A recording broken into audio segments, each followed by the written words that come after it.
ববি হাকিমকে আইনি নোটিশ পাঠানো হলো কারণ তিনি উস্কানিমূলক মন্তব্য করছে, তার জন্য কিভাবে দেখছেন? এই নোটিশ তো ওনার কাছে অনেক আগে পাঠানো উচিত ছিল, যখন উনি বলেছিলেন যে ইনশাল্লাহ, এর আগে ইনশাল্লাহ একদিন অর্ধেক বাংলা খুব দ্রুত উর্দু বলবে, অর্ধেক বাংলা উর্দু বলবে। মাথায় রেখে দিন কথাগুলো। যারা বাঙালি মুসলমান শুনছেন তারাও সাবধানে থাকুন। অর্ধেক বাংলা উর্দু বলবেন। আপনারা উর্দু বলেন? কারা উর্দু বলে? ববি হাকিমের কিছু লোকেরা উর্দু বলে। ববি হাকিম তাদেরই সংখ্যা বাড়িয়ে পশ্চিমবঙ্গ গ্রাস করবার কথা বলছেন। এই দিনই তো অ্যারেস্ট হওয়ার কথা ববি হাকিমের, হয়নি তো? মামলা তো তখনই হওয়ার কথা ছিল যখন উনি বলেছিলেন যে মিনি পাকিস্তান, আনন্দের সঙ্গে আস্তে আস্তে, যে পাকিস্তান সারাক্ষণ ভারতবর্ষে যারা হিন্দু মুসলমান তাদের গালাগাল করে, ভারতবর্ষের ক্ষতি চায়, মৃত্যু কামনা করে।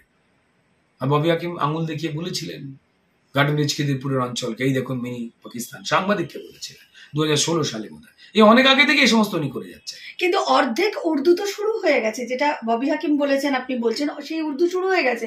পশ্চিমবাংলার বিভিন্ন জায়গায় আমরা উর্দুতে লেখা দেখতে পাচ্ছি, শুধু বাসস্থান থেকে শুরু করে নয়, যেখানে হিন্দুদের সংখ্যা বেশি, বসবাসকারী হিন্দুদের সংখ্যা বেশি, সেখানেও কিন্তু বিভিন্ন জায়গায় হোটেল থেকে শুরু করে উর্দুতে লেখা শুরু হয়ে গেছে, প্ল্যাকেট পর্যন্ত উর্দুতে। তাহলে তো শুরু হয়ে গেছে, কি বলবেন তাহলে? হ্যাঁ, শুরু হয়ে গিয়েছিল। ভেতর ভেতর এই পরিকল্পনাগুলো তৃণমূল করেছিল।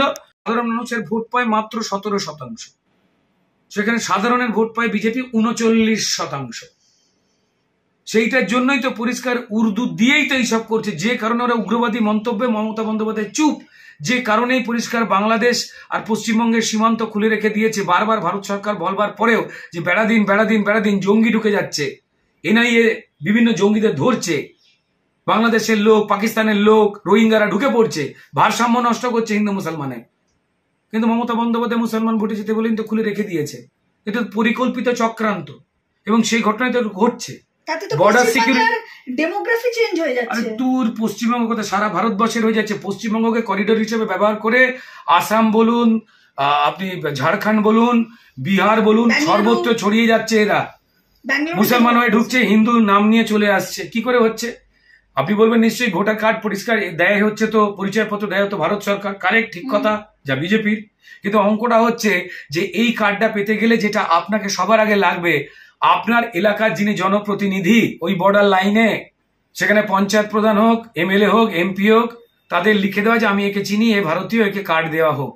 সেটা কে করছে? তৃণমূল পয়সা নিয়ে করে দিচ্ছে, উগ্রবাদীদের ঢোকাচ্ছে, বাংলাদেশিদের ঢোকাচ্ছে। আর আমাদের দেশের নিয়ম মেনটেন করে পরিষ্কার যারা ভোটার কার্ড দেয় তারা দিতে বাধ্য হচ্ছেন, কারণ লিখে দিচ্ছে। এরা দেশের ক্ষতি করছে এইভাবে। দেশের এত বড় বর্ডার ফাঁকা, বারবার ভারত সরকার বলছে যে জায়গা দিন, জায়গা দিন, বর্ডার দেবো, সর্বনাশ হয়ে যাচ্ছে, উগ্রবাদীরা ঢুকে পড়ছে, জামাতের দলেরা ঢুকে পড়ছে, জায়গা দিচ্ছে না। তারা বলছে বিএসএফ আটকাচ্ছে না কেন? আরে ভাই, হাজারের পর হাজার কিলোমিটার খালি, বিএসএফ কি হাত ধরাধরি করে দাঁড়াবে? কতজন বিএসএফ লাগবে? তার মানে ইয়ার কি হচ্ছে? আপনি জমি দিচ্ছেন না, আপনি চাইছেন পশ্চিমবঙ্গকে, এপার বাংলাকে গ্রেটার বাংলাদেশ বানাতে।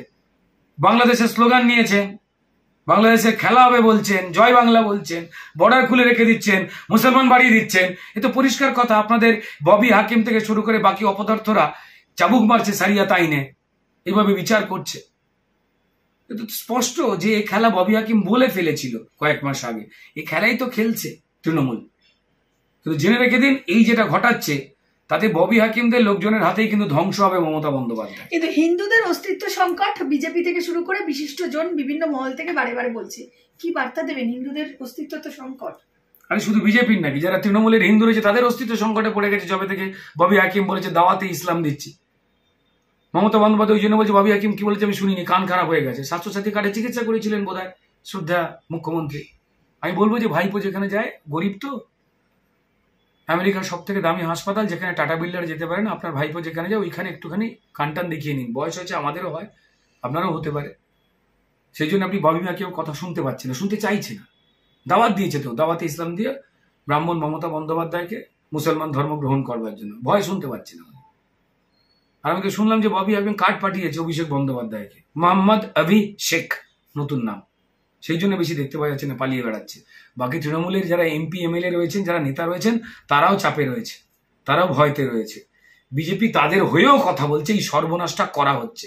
এইটার জন্য দেশটা ভাগ হয়ে বা এই ভারতবর্ষ, পাকিস্তান বা বাংলাদেশ এগুলো জন্ম হয়নি। হিন্দু মুসলমানের ভিত্তিতেই ভারতবর্ষকে ভাগ করা হয়েছিল।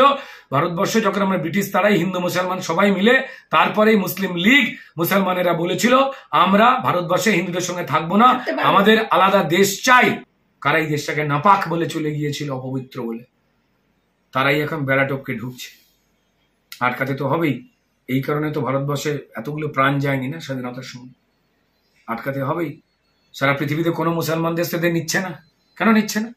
রোহিঙ্গা মুসলমানদের তো এত পৃথিবীতে বড় বড় প্রচুর মুসলমান দেশ, অধিকাংশ দেশে মুসলমান পৃথিবীতে, তারা নিচ্ছে না কেন?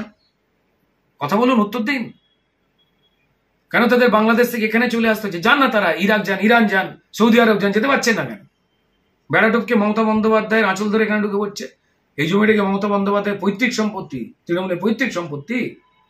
এই দলিলটা আমাদের সবার, সেটা ঘেঁটে দেওয়ার চেষ্টা করছে মমতা বন্দ্যোপাধ্যায় জাস্ট ভোটে জিতবার জন্য, জাস্ট।